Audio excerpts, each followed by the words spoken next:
ஹல்லேலூயா, ஆமென். கர்த்தருடைய நாமத்தினாலே இந்த ஆராதனைக்கு வந்திருக்கிறோம் உங்கள் ஒவ்வொருவரையும் ஆண்டவராகிய இயேசுவின் நாமத்தினாலே வாழ்த்தி வரவேற்கிறோம். ஹல்லேலூயா.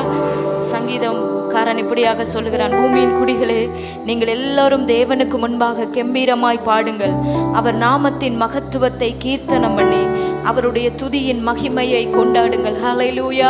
அவருடைய துதியை மகிமைப்படுத்தும்படியாக, அவருடைய நாமத்தை கீர்த்தனம் பண்ணும்படியாக, பாடும்படியாக அவர் நம்மை அழைக்கிறார். ஹல்லேலூயா. அது அவருக்கு பிரியமாய் இருக்கிறது. ஹல்லேலூயா. சேர்ந்து பாடி தெரிந்த பாடல்கள் ஆண்டவருடைய நாமத்தை மகிமைப்படுத்துவோம். ஆராதனை நாயகர் நீரே, ஆராதனை வேந்தனும் நீரே, ஆயுள் முடியும் வரை உம்மை தொழுதுகிறேன். சேர்ந்து கரங்களை தட்டி பாடி கர்த்தரை மகிமைப்படுத்துவோம்.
முழங்கால்கள் யாவும் முடங்கும், நாவுகள் யாவும் இயேசுவே என்று அறிக்கை பண்ணத்தக்கதாக மேலான நாமத்தை உடையவர். ஹல்லேலூயா. அந்த நாமத்தை உயர்த்தும்படியான பாக்கியத்தை கர்த்தர் நமக்கு கொடுத்திருக்கிறாரே. சேர்ந்து பாடி மகிமைப்படுத்துவோம்.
நாமம் எல்லா நாமத்திற்கும் மேலானது.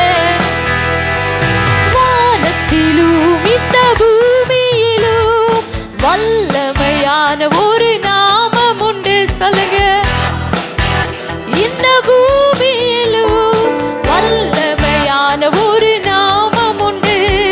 மனுஷருக்குள்ளே வல்லமையான வேறொரு விசுவாசத்தோடு வேற ஒரு நாமம் நமக்கு கொடுக்கப்படவில்லையே. வேறொரு நாமம் இல்லை. அவர் நாமம் இயேசு கிறிஸ்து. அவர் நாமம் இயேசு கிறிஸ்து. அவர் நாமம் இயேசு கிறிஸ்து. அவர் நாமம் இயேசு கிறிஸ்து. அவர் நாமம் இயேசு கிறிஸ்து. சொல்லுங்க, அந்த வார்த்தையை அறிக்கையிட அறிக்கையிட. ஹல்லேலூயா. அவர் நாமத்தினாலே உண்டான ஆசீர்வாதங்கள் நம்முடைய வாழ்க்கையில் அப்படியே நாம் அனுபவிக்க முடியும். வானத்திலும் இந்த பூமியிலும், வானத்திலும் இந்த பூமியிலும் வல்லமையான ஒரு நாமம் உண்டு.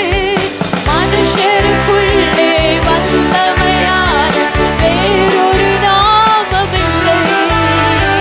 மனுஷருக்குள்ளே வல்லமையான, நல்ல சத்தமாய் சொல்லுவோம், அவர் நாமம் இயேசு கிறிஸ்து. அவர் நாமம் இயேசு கிறிஸ்து. அவர் நாமம் இயேசு. அவர் நாமம் இயேசு கிறிஸ்து. அவருடைய நாமத்திலே மன்னிப்பு உண்டு. அவருடைய நாமத்திலே ரட்சிப்பு உண்டு. நாம் ரட்சிக்கப்படுவதற்கு, நாம் விடுதலை அடைவதற்கு வேறு ஒரு நாமமும் நமக்கு கொடுக்கப்படவில்லை. இயேசு என்கிற நாமம் மாத்திரமே நமக்கு கொடுக்கப்பட்டிருக்கிறது. ஹல்லேலூயா. அவரே சொல்லியிருக்கிறார், நானே வழியும் சத்தியமும் ஜீவனுமாய் இருக்கிறேன் என்று. அவரை அல்லாமல் பிதாவிடத்திலே ஒருவனும் வரான் என்ற வசனம் சொல்லுகிறது. இயேசுவின் நாமத்தை பாடி மகிமைப்படுத்துவோம். அவர் நாமத்தில் மன்னிப்பு உண்டு. அவர் நாமத்தில் ரட்சிப்பு. நல்ல கரங்களை தட்டி பாடும். மன்னிப்பு உண்டு. அவர் நாமத்தில் ரட்சிப்பு உண்டு. நாம் ரட்சிக்கப்படுவதற்கென்று வேறு நாமம் நமக்கில்லையே. நாம் ரட்சிக்கப்படுவதற்கென்று வேறு நாமம் நமக்கில்லையே. அவர் நாமம் இயேசு கிறிஸ்து. சொல்லுங்க ஆண்டவரே, இயேசு கிறிஸ்து. அவர் நாமம் இயேசு கிறிஸ்து. அவர் நாமம் இயேசு கிறிஸ்து. அவர் நாமத்தில் அற்புதம் நடக்கும். தீமையானாலும் நன்மையாய் மாறும். சொல்லுங்க ஆண்டவர், நாமத்தில் அற்புதம் நடக்கும். தீமையானாலும் நன்மையாய் மாறும். நாம் காரியம் வாய்ப்பதற்கென்று வேறே நாமம் நமக்கில்லையே.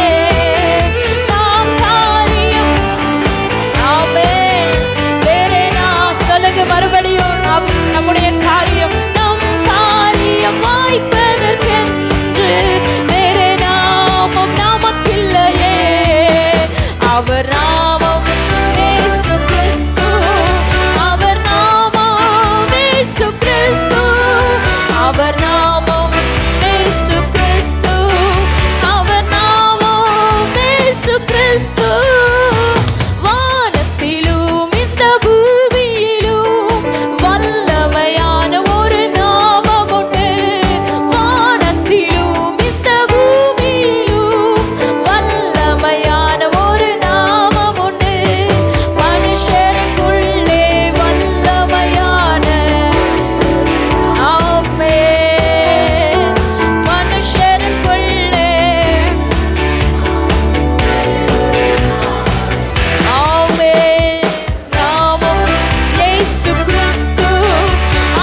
கரங்களை தட்டி ஆண்டவரை மகிமைப்படுத்துவோம். ஹல்லேலூயா, ஹல்லேலூயா. எத்தனை பேர் விசுவாசிக்கிறீங்க? அவருடைய நாமமே அல்லாமல் வேறே ஒரு நாமம் நமக்கு கொடுக்கப்படவில்லை. அவருடைய நாமமே எல்லாவற்றையும் செய்யக்கூடிய அதிகாரத்தை பெற்ற நாமம் அவருடைய நாமம் மாத்திரமே. ஹல்லேலூயா, ஹல்லேலூயா. அதனால தான் ஆண்டவர் சொல்றார், நானே வழி, நானே சத்தியம், நானே ஜீவனா இருக்கிறேன். என் நாமத்தினாலே நீங்கள் எதை கேட்டாலும் நான் அதை உங்களுக்கு தருவேன் என்று ஆண்டவர் சொல்லி இருக்கிறார். ஹல்லேலூயா, ஹல்லேலூயா. அவருடைய நாமமே அல்லாமல் வேறொரு நாமம் மனுஷருக்கு இந்த பூமியிலே கொடுக்கப்படவில்லை என்று வேத வசனம் சொல்லுகிறது. ஹல்லேலூயா, ஹல்லேலூயா. இவ்வளவு பெரிய நாமத்தை, இவ்வளவு நாமமுடைய வல்லமையுள்ள நாமம் உடையவரை நாம் ஆராதித்துக் கொண்டிருக்கிறோம். ஹல்லேலூயா. விசுவாசத்தோடு அந்த நாமத்தை, இயேசு என்கிற நாமத்தை நாம் பயன்படுத்தும் பொழுது நமக்கு ஆரோக்கியம் உண்டு, நமக்கு சுகம் உண்டு, நமக்கு நித்திய ஜீவன் உண்டு. ஹல்லேலூயா. நம்முடைய காரியங்களை வாய்க்க பண்ண அவராலே கூடும். ஹல்லேலூயா, ஹல்லேலூயா, ஹல்லேலூயா. அதற்காகவே அவர் சிலுவையில் எல்லாவற்றையும் நமக்காக சுமந்து தீர்த்திருக்கிறார். எத்தனை பேர் ஆமென் சொல்றீங்க? அவர் சிலுவையில் எல்லாவற்றையும் பரிகரித்தது நிமித்தமாக ஹல்லேலூயா முழங்கால்கள் யாவும் முடங்கத்தக்கதாக அவருடைய நாமம் பூமி எங்கும் உயர்த்தப்பட்டிருக்கிறது. ஹல்லேலூயா, ஹல்லேலூயா. ரெண்டு கரங்களை உயர்த்தி சொல்லுங்க, ஆண்டவரே அவர் நாமம். இயேசு, உங்க சத்தம் உயரட்டும். அவர் நாமம். சத்தமா சொல்லலாமா? நாமம் இயேசு கிறிஸ்து. அவர் நாமம் இயேசு கிறிஸ்து. அவர் நாமத்தில் ஆரோக்கியம் உண்டு, கோடும் வியாதிகள் முடிவும் உண்டு. நாம் சுகமுடன் வாழ்வதற்கென்று வேறே நாமம் நமக்கில்ல. சொல்லுங்க ஆண்டவரே, நாம் சுகமுடன் வாழ்வதற்கு வேறே ரெண்டு கரங்களை உயர்த்தி இயேசு நாமம் எனக்கு போதும் என்று பாடுவோம். இயேசு நாமம் எனக்கு போதும், இயேசு நாமம் எனக்கு போதும், இயேசு நாமம். சொல்லுங்க, சொல்லுங்க ஆண்டவரே. ஆமென். இயேசு நாமம் எனக்கு போதும், இயேசு நாமம் எனக்கு போதும், இயேசு நாமம் எனக்கு போதும். சொல்லுங்க, இயேசு நாமம், நாமம் எனக்கு. ஆமென். இயேசு நாமம் எனக்கு போதும். கரங்களை தட்டி ஆண்டவரை மகிமைப்படுத்துவோம். ஹல்லேலூயா. அவருடைய நாமத்தினாலே எல்லா ஆசீர்வாதங்களையும் கர்த்தர் நமக்கு தருகிறார். எல்லாரும் கரங்களை தட்டி கொஞ்ச நேரம் ஆண்டவரை மகிமைப்படுத்துவோம். அவர் நல்லவர், அவர் கிருபை என்றும் உள்ளது. அவர் ஒருவரே துதிக்கப்படத்தக்கவர், அவர் ஒருவரே மகிமைக்கு பாத்திரர், அவர் ஒருவரே கனத்திற்கு பாத்திரர். ஹல்லேலூயா. நம்முடைய மீட்பர் உயிரோடு இருக்கிறார். ஹல்லேலூயா. எத்தனை பேர் ஆமென் சொல்ல முடியும்? நம்ம ஏன் அவரை துதிக்கிறோம், ஏன் ஆராதிக்கிறோம்? அவர் ஜீவன் உள்ளவர். இன்றைக்கும் அவர் உயிரோடு இருக்கிறார். அன்றைக்கு செய்த அற்புதங்களை அவர் இன்றைக்கும் செய்து கொண்டிருக்கிறார். எத்தனை பேர் ஆமென் சொல்றீங்க? ஹல்லேலூயா, ஹல்லேலூயா. தொடர்ந்து துதி செய் மனமே, என் மீட்பர் உயிரோடு இருக்கிறார். தொடர்ந்து துதி. விசுவாசத்தோட சொல்லுவோமா? என் மீட்பர் உயிரோடு இருக்கின்றார். துதிப்போரை கைவிட மாட்டார், துதிப்போரை கைவிட மாட்டார். எத்தனை பேர் ஆமென் சொல்றீங்க? துதிக்கிற ஜனங்களை அவர் ஒருபோதும் கைவிடுவதில்லை. ஹல்லேலூயா. வசனம் சொல்லுகிறது, என் ஜனங்கள் ஒருபோதும் வெட்கப்பட்டு போவதில்லை. ஹல்லேலூயா. சேர்ந்து பாடி கர்த்தரை மகிமைப்படுத்துவோம். ஹல்லேலூயா. தொடர்ந்து துதி செய் மனமே, என் மீட்பர் உயிரோடு இருக்கின்றார். தொடர்ந்து துதி செய் மனமே, உன் மீட்பர் உயிரோடு இருக்கின்றார். துதிப்போரை கைவிட மாட்டார், கைவிட மாட்டார். கர்த்தர் உன்னை நித்தமும் நடத்தி வறட்சியில் திரட்சியை தருவார். கர்த்தர் உன்னை நித்தமும் நடத்தி வறட்சியில் திரட்சியை தருவார். உன் ஆத்துமாவை திருப்தி செய்வார், உன் ஆத்துமாவை திருப்தி செய்வார். தொடர்ந்து துதி செய் மனமே, உன் மீட்பர் உயிரோடு இருக்கின்றார். மனமே, உன் மீட்பர் உயிரோடு இருக்கின்றார். துதிப்போரை, ஆமென், துதிப்போரை கைவிட மாட்டார். முகத்தடி விரல் நீட்டை போக்கி நிபச் சொல்லை நடு நின்று நீக்கி. முகத்தடி விரல் நீட்டை போக்கி நிபச் சொல்லை நடு நின்று நீக்கி. கிருபை என்னும் மதிலை பணிவார், உன்னை சுற்றிலுமே உயர்த்தி பணிவார். கிருபை என்னும் மதிலை பணிவார், உன்னை சுற்றிலுமே உயர்த்தி பணிவார். தொடர்ந்து துதி செய் மனமே, உன் மீட்பர் உயிரோடு இருக்கின்றார். தொடர்ந்து துதி செய் மனமே, உன் மீட்பர் உயிரோடு இருக்கின்றார். துதிப்போரை, ஆமென், விசுவாசத்தோட பாடுவோம். கைவிட மாட்டார். தொடர்ந்து துதி செய் மனமே, உயிரோடு இருக்கின்றார். தொடர்ந்து துதி செய் மனமே, உன் மீட்பர், ஆமென், துதிப்போரை, ஆமென், துதிப்போரை கைவிட மாட்டார். அவர் சொல்லி நடக்காதது இது, அவர் வார்த்தை தரையில் விழாது. சொல்லுங்க, அவர் சொல்லி, அவருடைய வார்த்தை ஒருபோதும் தலையில் விழாது. சொன்னதிலும் அதிகம் செய்வார், உன்னை சுற்றியுடன் பாடச் செய்வார். சொன்னதிலும் அதிகம் செய்வார், உன்னை நன்றியுடன் பாடச் செய்வார்.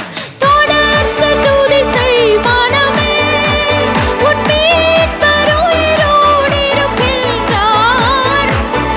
துதி செய் மனமே, உன் மீட்பர் உயிரோடு இருக்கின்றார். துதிப்போரை கைவிட மாட்டார், துதிப்போரை கைவிட மாட்டார். துதிப்போரை கைவிட மாட்டார், துதிப்போரை கைவிட மாட்டார். கரங்களை தட்டி ஆண்டவரை மகிமைப்படுத்துவோம். முடிந்தவர்கள் எல்லாரும் முழங்கால் படியிட்டு கொஞ்ச நேரம் ஆண்டவரை மகிமைப்படுத்த போகிறோம். நம்ம துதிக்க துதிக்க துதிக்க துதிக்க அவர் நம்முடைய வாழ்க்கையில அற்புதங்களை செய்ய அவர் வல்லவராய் இருக்கிறாரு. எல்லாரும் கொஞ்ச நேரம் சத்தத்தை உயர்த்தி ஹல்லேலூயா ஹல்லேலூயா. என் சத்தம் கேட்கறதல்ல, உங்களுடைய சத்தம் மேலாக எழும்பட்டும். ஹல்லேலூயா. உங்க துதியின் சத்தம் தூபம் போல் அவருடைய சந்நிதியிலே போய் எட்டணுமே. ஆண்டவரே, நாங்கள் துதிக்கிறோம் சொல்லுங்க. ஒருவேளை நம்முடைய பிரச்சனைகளுக்கு ஊடாக நம்முடைய வாழ்க்கை கடந்து போய் கொண்டிருக்கலாம். கட்டப்பட்ட நிலைமைகள் ஒருவேளை நம்முடைய வாழ்க்கையில காணப்படலாம். தொடர்ந்து தொடர்ந்து ஆண்டவரை மகிமைப்படுத்திக் கொண்டு தொடர்ந்து ஆண்டவரை துதி செய்து கொண்டே இருக்கும் பொழுது, அன்றைக்கு பவுலும் சீலாவும் சிறைச்சாலையிலே கட்டப்பட்ட நிலைமையிலே கர்த்தரை துதிக்கும் பொழுது அவருடைய கட்டுகள் எல்லாம் அறுக்கப்பட்டது போல துதிக்கிற பிள்ளைகளுடைய வாழ்க்கையில, துதிக்கிற மனுஷருடைய வாழ்க்கையில ஆண்டவர் கட்டுகளை எல்லாம் விடுதலை ஆக்குகிறார். ஹல்லேலூயா, ஹல்லேலூயா. துதிக்கிற ஒரு மனிதனுடைய வாழ்க்கையும் வீணாய் போகிறது இல்லை. துதிக்கிறவனுடைய வாழ்க்கையை ஆண்டவர் உயர்த்துகிறார். ஹல்லேலூயா, ஹல்லேலூயா. நல்ல சத்தம் உயர்த்தி உங்களுக்கு தெரிந்த வார்த்தைகளை சொல்லி, ஆண்டவரே நாங்கள் உம்மை மகிமைப்படுத்துகிறோம் சொல்லுங்க. ஆண்டவரே நாங்கள் உம்மை உயர்த்துகிறோம். ஆண்டவரே நீர் ஒருவரே துதிக்கு பாத்திரரப்பா, நீர் ஒருவரே ஆராதனைக்கு பாத்திரர். ஆண்டவரே நீர் ஒருவரே மகிமைக்கு பாத்திரர். ஆண்டவரே நீர் ஒருவரே கனத்திற்கு பாத்திரர். ஆண்டவரே ஹல்லேலூயா, ஹல்லேலூயா, ஹல்லேலூயா. ரகஷேகதனலரதியாந்தரபலவோ உம்மை உயர்த்துகிறோம் ஆண்டவரே. உங்க நாமத்தை நாங்கள் மகிமைப்படுத்துகிறோம் ஆண்டவரே. நாங்கள் துதிக்கிறோம்ப்பா, உங்க கிருபையை நினைச்சு துதிக்கிறோம் ஆண்டவரே. இதுவரைக்கும் உம்முடைய வார்த்தையை தலையில் விழாதபடிக்கு எங்களை நடத்துகிறீரே, நாங்கள் உம்மை துதிக்கிறோம். உயர்த்துங்க, உயர்த்துங்க, சத்தம் உயர்த்தி ஆண்டவருக்கு மகிமை செலுத்துவோம். ஹல்லேலூயா, ஹல்லேலூயா, ஹல்லேலூயா, ஹல்லேலூயா, ஹல்லேலூயா. ஓ ஷகதனலரதியாந்தரபலவோ உம்மை நாங்கள் மகிமைப்படுத்துகிறோம் ஆண்டவரே. ஹல்லேலூயா, ஹல்லேலூயா. ஓ ரிமகதனலரமஷேகதனலரவோ ஹல்லேலூயா. தொடர்ந்து துதி செய்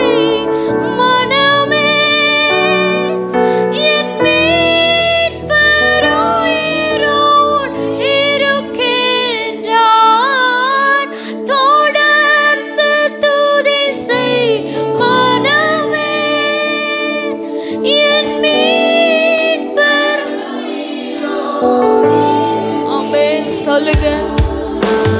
துதிப்போரை கைவிட மாட்டார், துதிப்போர் கைவிட மாட்டார்.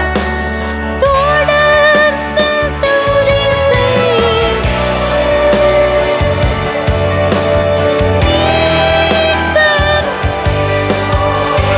ஆமாப்பா, ஜீவனுள்ள தேவனை ஆராதித்துக் கொண்டிருக்கிறோம். உமக்கு மகிமையை, உமக்கு கனத்தை செலுத்துகிறோம் ஆண்டவரே.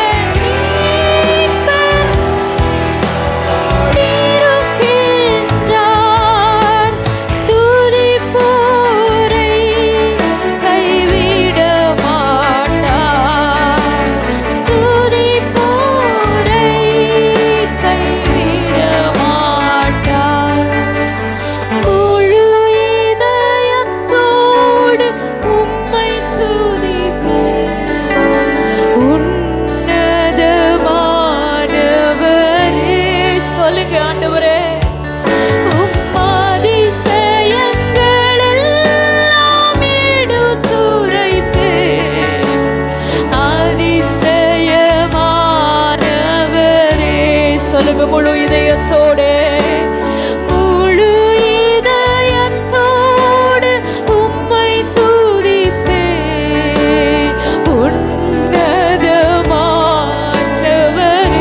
ஆமென் ஆண்டவரே. உம்மாதிசயங்கள் எல்லாம் எடுத்துரைப்பேன் அதிசயமானவரே. சொல்லுங்க, உன்னதமானவரே.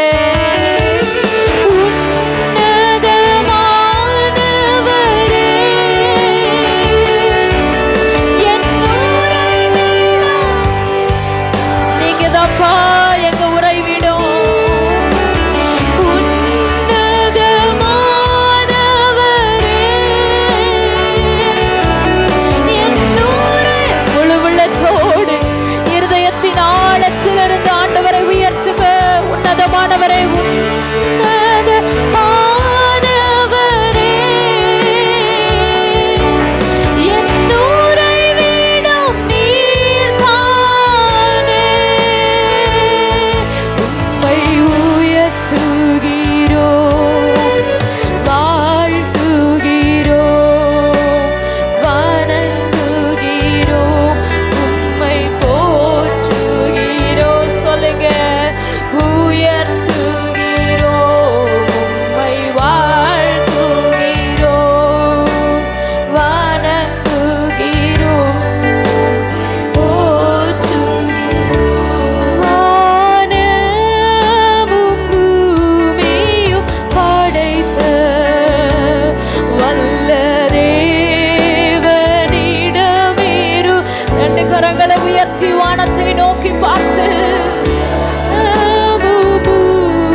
ஆண்டவருக்கு மகிமையை செலுத்துவோமா?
சொல்லுங்க ஹalleluya ஹalleluya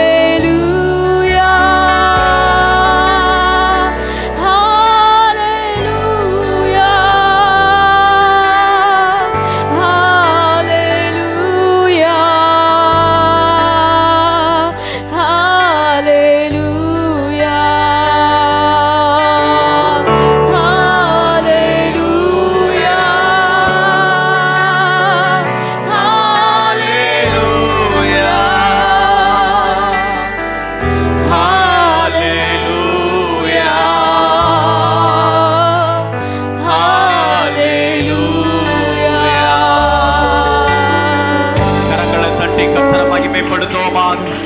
ஹalleluya. கர்த்தர் நல்லவர், அவர் ஒருவரே துதிக்கு பாத்திரர். இந்த கால நேரத்தில் நாங்கள் உம்முடைய சமூகத்திலே முழு இருதயத்தோடு கூட முழு பலத்தோடு கூட உம்முடைய நாமத்தை நாங்கள் பாடி ஆராதிக்கிறோம் ஆண்டவரே. ஓ ஹalleluya. பலன் இல்லாதவனுக்கு பலனையும் சத்துவம் இல்லாதவனுக்கு சத்துவத்தையும் பெருக பண்ணுகிற ஆவியானவர் இந்த காலை நேரத்தில் ஆராதிக்கிற வந்திருக்கிற ஒவ்வொருவரையும் உம்முடைய ஆவியினால நிரப்பி நீர் பயன்படுத்துவீராக. ஓ ஹalleluya. நன்றி நிறைந்த உள்ளத்தோடு கூட நாங்கள் உம்மை துதிக்கிறோம், ஸ்தோத்திரிக்கிறோம் ஆண்டவரே. நீ நல்லவர், நீ நல்லவர், நீ நல்லவர், நீ நல்லவர். ஹalleluya.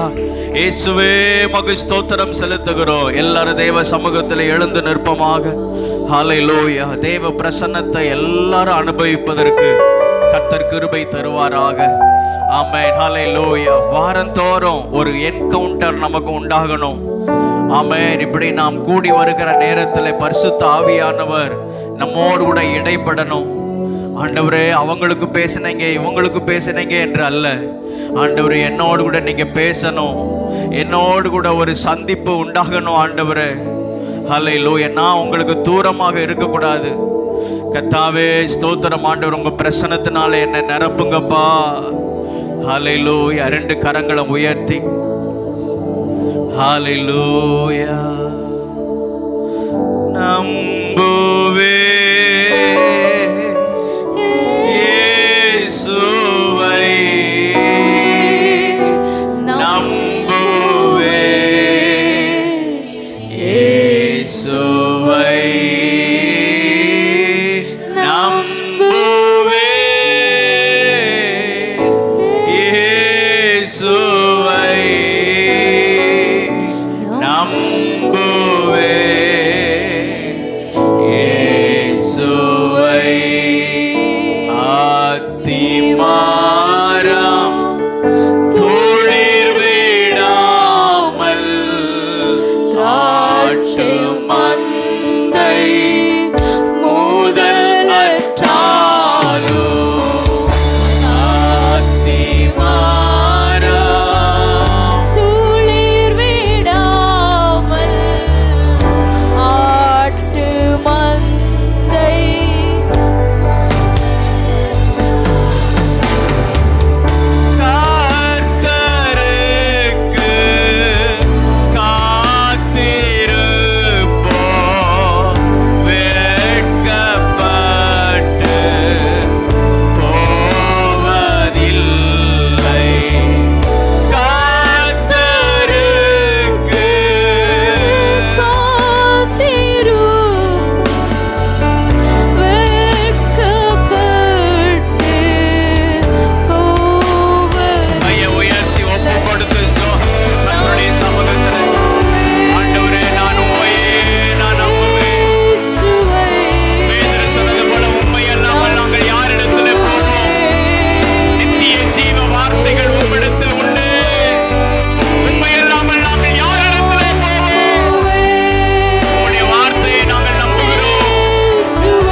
அல்லேலூயா, அல்லேலூயா. கர்த்தர் நல்லவர். வசனத்துக்கு நேராக நம்முடைய சிந்தையை நாம் திருப்பிக் கொள்வோம். ஆண்டவர் தம்முடைய வார்த்தையின் மூலமாக நம்மோடு கூட இடைப்படுவாராக. எல்லாரும் கண்களை மூடி ஒரு நிமிடம் தலைகளை தாழ்த்தி ஜெபம் பண்ணுவோம். ஆமென். ஹல்லேலூயா. நல்லா ஆராதிக்கிறதுக்கு கர்த்தர் நமக்கு கிருபை தந்தார். ஓ ஹல்லேலூயா. சபையினுடைய ஒழுங்குமுறைகள், சபையில் என்ன செய்யணும் அதெல்லாம் நாம் கேள்விப்பட்டோம். இப்பொழுதும் கர்த்தருடைய வார்த்தைக்கு நேராக நம்முடைய சிந்தையை நாம் சாய்த்து கொள்வோம். ஹல்லேலூயா, ஹல்லேலூயா. இது ஒரு முக்கியமான நேரம். கர்த்தர் நம்மோடு கூட பேசுகிற நேரம். ஒன்று தெரியுமா, ஆண்டவர் உங்களோடு கூட பேசுகிற ஒரு வார்த்தையையும் அவர் தரையில் விழ விடுவது இல்லை. கர்த்தர் உங்களுக்கு வாக்குத்தத்தம் பண்ணுகிறதை, கர்த்தர் உங்களுக்கு தரிசனமாய் வெளிப்படுத்துகிறதை ஒரு நாளும் ஆண்டவர் அதை மறந்து போகிற தேவன் அல்ல. நம்முடைய சொந்த முயற்சியினாலே, சொந்த பிரயாசத்தினாலே இந்த உலகத்தில் வாழ்ந்துடலாம் அப்படின்னா நிச்சயம் முடியாது. ஆனால் தேவனுடைய வார்த்தையினாலே நாம் பிழைத்திருக்கவும், தேவனுடைய வார்த்தையினாலே இந்த உலகத்தில் நாம் சுடர் விடுகிற ஆமென் ஹல்லேலூயா ஒரு விளக்காக, ஒரு சாட்சியாய் காணப்படவும் கர்த்தர் இந்த காலை நேரத்தில் தம்முடைய வார்த்தையை நமக்கு தருவாராக. எல்லாரும் கண்களை மூடி ஹல்லேலூயா. ஆண்டவரே, என்னோடு கூட நீங்கள் பேசணும். பேசுகிற வசனத்தை பகிர்ந்து கொடுக்கிற ஆமென் எனக்கும் ஆண்டவருடைய வார்த்தை தேவை. ஆண்டவரே, என்னோடு கூட நீங்கள் பேசணும்ப்பா. ஆண்டவரே, வசனத்தை கேட்கிற யாவரோடு கூட நீங்கள் பேசணும். கர்த்தாவே ஸ்தோத்திரம். ஆண்டவரே, உம்முடைய சமூகத்தில் எங்களை முற்றிலுமாக தாழ்த்தி தருகிறோம் ஆண்டவரே, தாழ்த்தி தருகிறோம் ஆண்டவரே. ஹல்லேலூயா, ஹல்லேலூயா, ஹல்லேலூயா. மனுஷனுடைய வார்த்தை ஒரு நாளும் எங்கள் வாழ்க்கையில் மேன்மைப்படுத்தாது, அது ஆசீர்வாதத்தை கொண்டு வராது. ஆண்டவரே, உம்முடைய வார்த்தை எங்களுக்கு தேவை. உம்முடைய வார்த்தையை நீர் அனுப்பி எங்களை சுகப்படுத்தும், எங்களை ஆசீர்வதியும். உம்முடைய கரத்தில் எங்களை முற்றிலுமாக தாழ்த்தி தருகிறோம் இயேசுவின் நாமத்தில் பிதாவே, ஆமென், ஆமென். ஹல்லேலூயா, ஹல்லேலூயா. யோபுவின் புஸ்தகம் 14வது அதிகாரம், யோபுவின் புஸ்தகம் 14வது அதிகாரம் 7, 8, 9.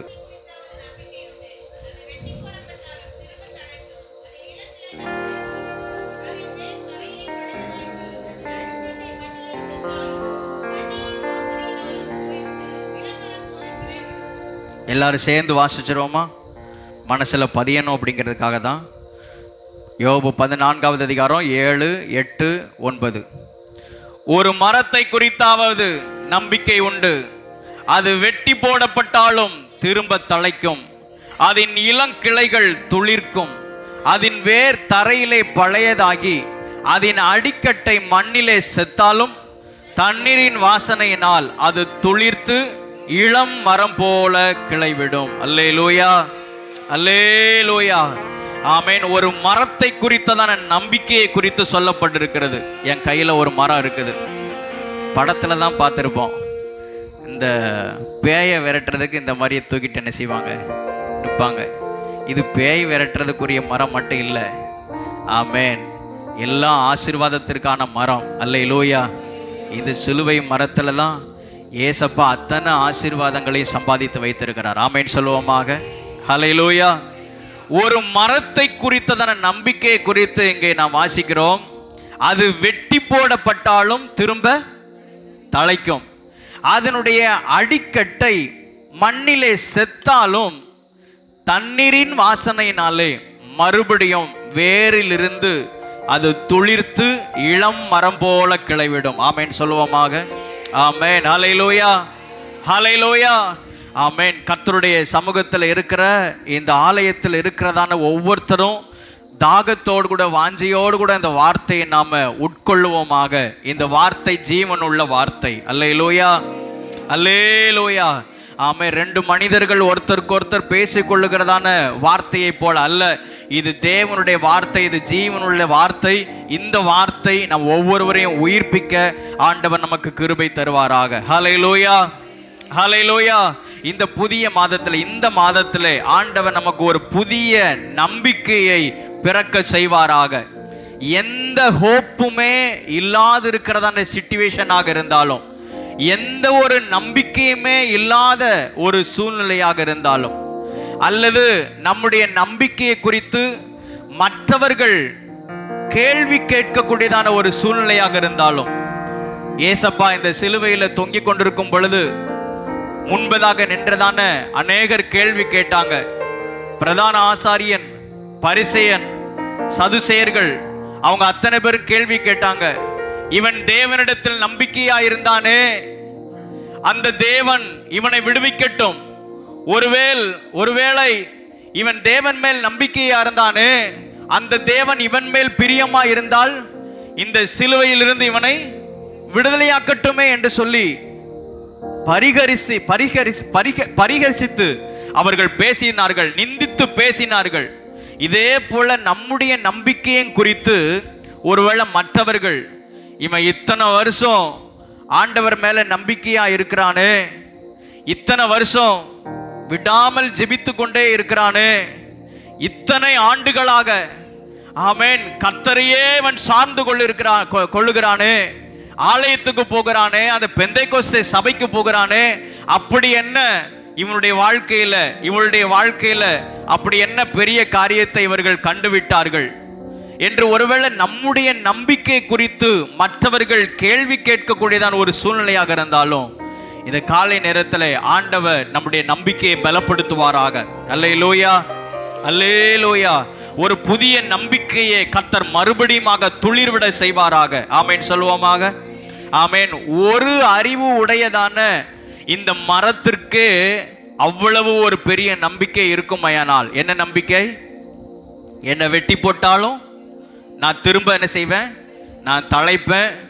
அடிக்கட்டை வரைக்கும் வெட்டி போடப்பட்டு அது ஒருவேளை மழை பெய்து வெயில் அடித்து அந்த அடிக்கட்டை செத்து போன நிலைமையில் இருந்தாலும், கீழே வேர் இருக்குதுல்ல, உள்ள வேர் விட்டுருக்குது, அந்த வேர் யாருக்குமே தெரியாது, யாருக்குமே கண்ணுக்கு தெரியாது.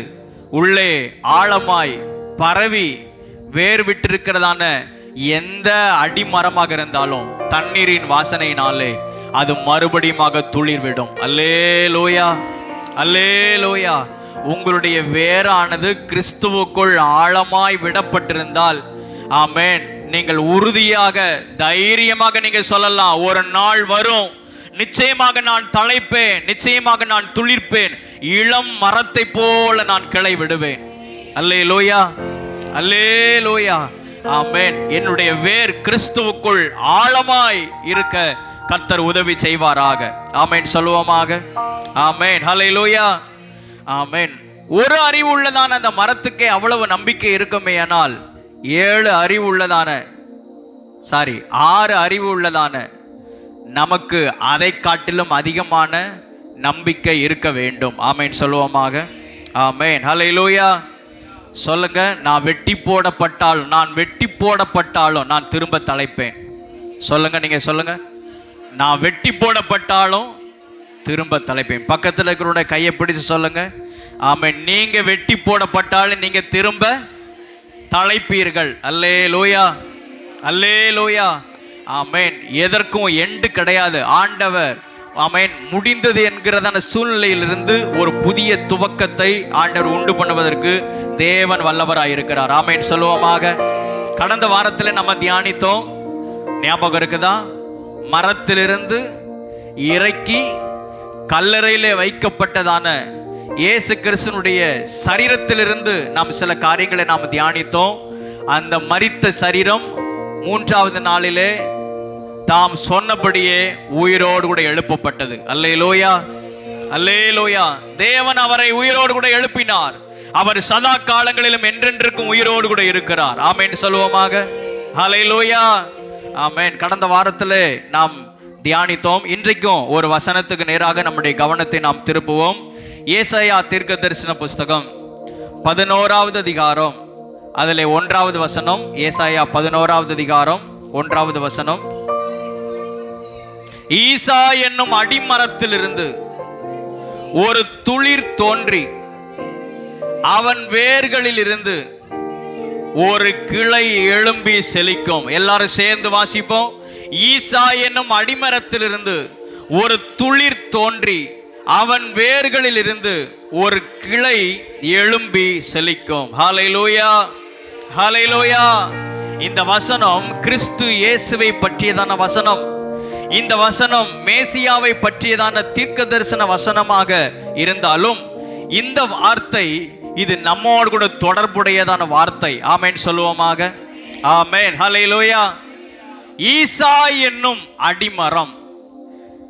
ஈசாய் அப்படின்னா யாரு? இந்த ஈசாயை குறித்து வேத வசனத்தின் அடிப்படையில் சில காரியங்களை உங்களோடு கூட பகிர்ந்து கொள்ள விரும்புகிறேன். ஈசாய் அப்படின்னா யாரு? கேள்விப்பட்டிருக்கீங்களா? எங்களுக்கு ஈசாவை தான் தெரியுங்கிறீங்களோ? ஈசா ஒருத்தன் இருக்கிறான். அந்த கிரியைகளை கர்த்தர் முற்றிலுமாக அழிப்பாராக. அல்லேலூயா. இங்கே வேதத்தில் ஈசாய் அப்படிங்கிறதான ஒரு மனிதனை குறித்து சொல்லப்பட்டிருக்கிறது. தாவீதினுடைய மகனா, தகப்பன். அல்லேலூயா. இந்த ஈசாய் யார் அப்படின்னா தாவீதினுடைய தகப்பன். ஆண்டவராகிய இயேசு கிறிஸ்துனுடைய வம்ச வரலாறை குறிப்பிடும் பொழுது மத்தேயு சுவிசேஷ புஸ்தகத்துல ஆபிரகாமின் குமாரனாகிய தாவீதின் குமாரனாகிய இயேசு கிறிஸ்துனுடைய வம்ச வரலாறு என்று இயேசு கிறிஸ்துனுடைய வம்ச வரலாறை குறித்து சொல்லும் பொழுது இங்கே தாவீதை குறித்து சொல்லப்பட்டிருக்கிறது. அப்படியானால் தாவீதினுடைய தகப்பன், தாவீதினுடைய அப்பா பேரு ஈசாய். ஆமேன் சொல்லுவோமாக. அல்லேலூயா. ஆமேன். இந்த ஈசாய் எவ்வளவு முக்கியத்துவம் வாய்ந்ததான ஒரு நபர் என்று வேதத்திலே நாம் பார்க்கும் பொழுது, இஸ்ரவேல் தேசத்திலே பெத்லகேம் என்கிறதான ஒரு ஊர் இருந்தது. அந்த ஊரிலே ஈசாய் என்கிறதான ஒரு நபர் வாழ்ந்து வந்தார். அந்த ஈசாயை குறித்து வேதத்திலே நாம் வாசித்து தியானிக்கும் பொழுது அவன் ஒரு மிகப்பெரிய செல்வந்தன். அல்லேலூயா. இந்த ஈசாய் யாரு? இவர் ஒரு பெரிய பணக்காரர், மில்லேனியர், ஒரு பெரிய செல்வந்தர். அந்த பெத்லகேம் ஊர்ல இருக்கிறதுலயே பெரிய பணக்காரன் ஒருத்தன் உண்டுன்னா அது யாரு? இந்த ஈசாய் தான். சரிதானா? இந்த ஈசாய் யாரு அப்படின்னா ஜமீன் பரம்பரைன்னு சொல்லலாம். நீங்க வேதத்தை வாசிக்கும் போது ஈசாயை குறித்து இப்படிலாம் படிச்சிருக்கீங்களா இல்லையா? ஆமாவா இல்லையா? இல்ல. இந்த ஈசாய் ஒரு ஜமீன் பரம்பரை. ஜமீன் பரம்பரை அப்படின்னா அவங்க சம்பாதிக்கணும்னு அவசியமே இல்லை. தலைமுறையாக இருந்து என்ன செய்யலாம்? சாப்பிடலாம். உழைக்கணும், பிரயாசப்படணும் அப்படின்னு அவசியமே இருக்காது. ஏன்னா ஏற்கனவே அவர்களுடைய முன்னோர்கள், முப்பாட்டன்கள் ஏற்கனவே ஏராளமான சொத்துக்களை சேர்த்து வச்சிருப்பாங்க. அவங்க தலைமுறையாக உட்கார்ந்து சாப்பிடலாம். அப்படிப்பட்டதான ஒரு குடும்பத்தை சேர்ந்தவர் தான் இந்த ஈசாய். சரிதானா? இந்த ஈசாய் யார் அப்படின்னா இன்னும் போவாசனுடைய ஒரே பேரன் இந்த ஈசாய். போவாஸ் பத்தி தெரியுமா? போவாஸ் அந்த நாட்களிலே பெத்லகேமிலே மிகப்பெரிய செல்வந்தன். ஏராளமான வயல் நிலங்கள் இந்த போவாசுக்கு இருந்தது. எல்லாருமே இந்த போவாசினிடத்துல தான் வந்து என்ன செய்வாங்க? அந்த ஊர்ல பெரும்பான்மையான மக்கள் வேலை செய்வார்கள். ரூத்துவின் புஸ்தகத்தில் நாம் வாசிக்க முடியும். அப்படி ஒரு பெரிய நிலக்கிழார், ஒரு பெரிய செல்வந்தர், போவாசனுடைய ஒரே பேரன் இந்த ஈசாய். ஆமேன் சொல்லுவோமாக. ஆமேன். ரூத்துவின் புஸ்தகத்துக்கு நாம திருப்பிக் கொள்வோம். அந்த ரூத்துவின் புஸ்தகத்துல கடைசி அதிகாரத்துல சொல்லப்பட்டிருக்கிறது. இந்த போவாசுக்கு ஒரு பிள்ளை பிறக்குது. 17வது வசனத்துல அதற்கு ஓபேத் என்று பெயரிட்டார்கள். அவன் தாவீதின் தகப்பனாகிய ஈசாயின் தகப்பன். அப்புறம் பேரேசனுடைய சந்ததியின் வரலாறு. பேரேஸ் எஸ்ரோனை பெற்றான், எஸ்ரோன் ராமை பெற்றான், ராம் அபினதாபை பெற்றான், அபினதாப நகசோனை பெற்றான், நகசோன் சல்மோனை பெற்றான், சல்மோன் போவாஸை பெற்றான், போவாஸ் ஓபேத்தை பெற்றான், ஓபேத் ஈசாயை பெற்றான், ஈசாய் தாவீதை பெற்றான். அல்லேலூயா, அல்லேலூயா, ஆமென். இன்னும் இந்த ஈசாயை குறித்து நம்ம வேத வசனத்திலே நாம் பார்க்கும் பொழுது அங்கே சவுல் தாவீதை குறித்து கேட்கும் பொழுது இந்த வாலிபன் யாருடைய மகன்? அந்த தாவீது யுத்த களத்துக்கு வந்திருக்கிறான். ஜைஜாண்டிக்கா பயங்கரமா கோலியாத்து ஒருத்தாங்க நின்று சவால் விட்டு கொண்டிருக்கிறான். அந்த ஒருவன் மூலமாக இஸ்ரவேல் தேசமா பெலிஸ்திய தேசமா என்று நிரூபிக்கக்கூடியதான ஒரு கட்டத்தில் அவங்க இருக்கிறாங்க. கோலியாத்து பயங்கரமா கெர்ச்சித்து சவால் விட்டு கொண்டிருக்கிறான். 40 நாட்கள் காலையிலையும் சாயங்காலமும் அவன் சவால் விட்டு கொண்டிருக்கிறான். அந்த இடத்திற்கு தாவீது வருகிறான். தாவீது ஒரு சின்ன ஒரு வாலிபனாக இருக்கிறான். தாவீதை குறித்து அவங்க அண்ணன்மார்களுக்கெல்லாம் பயங்கரமான கோபம் இருந்திருக்கும். இவன் எதுக்கு இங்க வந்திருக்கணும் அப்படின்னு சொல்லி. ஆனா தாவீது சொல்லுகிறான், நான் இங்கே வந்ததற்கு ஒரு முகாந்திரம் உண்டு. அல்லேலூயா, அல்லேலூயா, ஆமென். நீங்களும் நானும் இந்த இடத்துல இருக்கிறதுக்கு ஒரு முகாந்திரம் உண்டு. ஆமென் சொல்லுவோமாக. ஆமென், அல்லேலூயா. சும்மா சோடையா சொங்கட்டையா இருக்கிறதுக்காக அல்ல. ஆமென். சவால் விட்டு கொண்டிருக்கிறதான அத்தனை எதிரான ஆயுதங்களை முறியடிக்கத்தக்கதான தேவ வல்லமையை நமக்குள் வைத்து இந்த இடத்துல கர்த்தர் கொண்டு வந்து வைத்திருக்கிறார். அல்லேலூயா, அல்லேலூயா, ஆமென். சொல்லுங்க, நாம் சாதாரணமானவர்கள் அல்ல. ஆமென், அல்லேலூயா. அப்படியானால் தாவீது அந்த யுத்த களத்திலே வந்திருக்கும் பொழுது தாவீதை பார்த்து எல்லாரும் ஆச்சரியமா கேட்கிறாங்க. அதுல குறிப்பாக அந்த தேசத்தின் ராஜாவாகிய சவுல் அவனை குறித்து கேட்கிறான், இந்த வாலிபன் யாருடைய மகன்? அங்க இருக்கிறவங்க சொல்றாங்க, எனக்கு தெரியாதுப்பா அப்படின்னு சிலர் என்ன செய்யறாங்க சொல்றாங்க. நேர தாவீதினிடத்திலேயே போய் இந்த சவுல் கேட்கிறான், எப்பா நீ யாருடைய மகன்? வாசிங்க 1 சாமுவேல் 17வது அதிகாரம் 58வது வசனத்தை வாசிங்க. 1 சாமுவேல் 17:58. வாலிபனே நீ யாருடைய மகன் என்று அவனை கேட்டதற்கு தாவீது